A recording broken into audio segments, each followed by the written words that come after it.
L'étonnant chameau.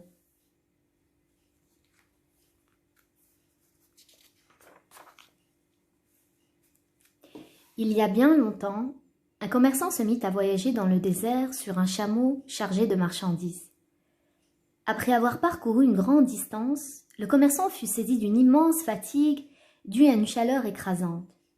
Aussi, le voyageur se mit à scruter l'horizon à la recherche d'un havre de fraîcheur. Il trouva 2 palmiers, s'y arrêta et descendit de son chameau pour s'y étendre un instant. Il attacha son chameau à l'un des 2 palmiers et s'endormit tranquillement.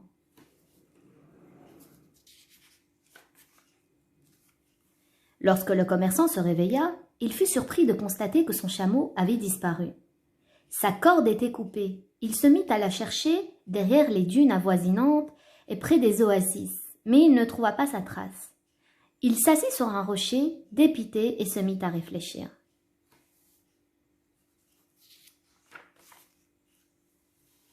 Tandis qu'il se tenait ainsi, tourmenté, un homme s'assit auprès de lui et lui dit « Aurais-tu perdu un chameau boiteux et borgne ?»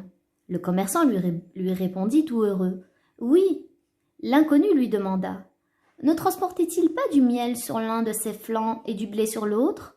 L'homme lui répondit « Oui, c'est vrai. Peux-tu me conduire jusqu'à lui ?» L'homme se mit à rire et lui dit « Je ne l'ai pas vu. » Les 2 hommes se disputèrent et partirent voir le juge, el-Qadi.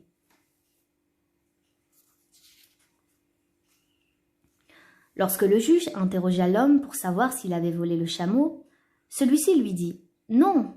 Le juge lui demanda alors de lui indiquer qui était le voleur. L'homme répondit « Je ne sais pas !» C'est alors que le juge lui demanda « Mais comment as-tu eu connaissance de tous ces détails concernant le chameau ?» L'homme lui répondit « J'ai passé ma vie à la campagne et j'ai acquis un sens aigu de l'observation. »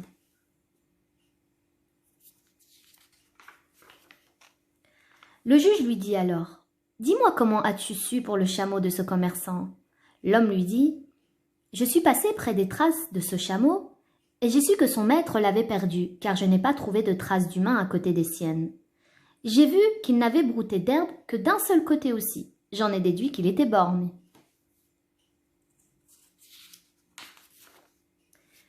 Le juge, étonné, lui dit « Poursuis. » L'homme continua « J'ai vu que l'une de ses pattes n'avait presque pas laissé de traces. J'en ai déduit qu'il était boiteux. Les fourmis qui se trouvaient d'un côté m'ont indiqué que c'est du blé qu'il transportait pour moitié. Les mouches présentes de l'autre côté m'ont appris que l'autre moitié de ce qu'il portait était du miel. »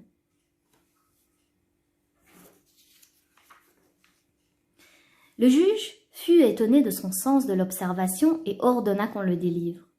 L'homme ressortit libre et partit avec le pauvre commerçant à la recherche du chameau. Ils le trouvèrent non loin de l'endroit où l'inconnu avait trouvé ses traces. Le commerçant le rattrapa et remercia pour son aide cet homme à l'intelligence si fine. Wa barakallahu fikum.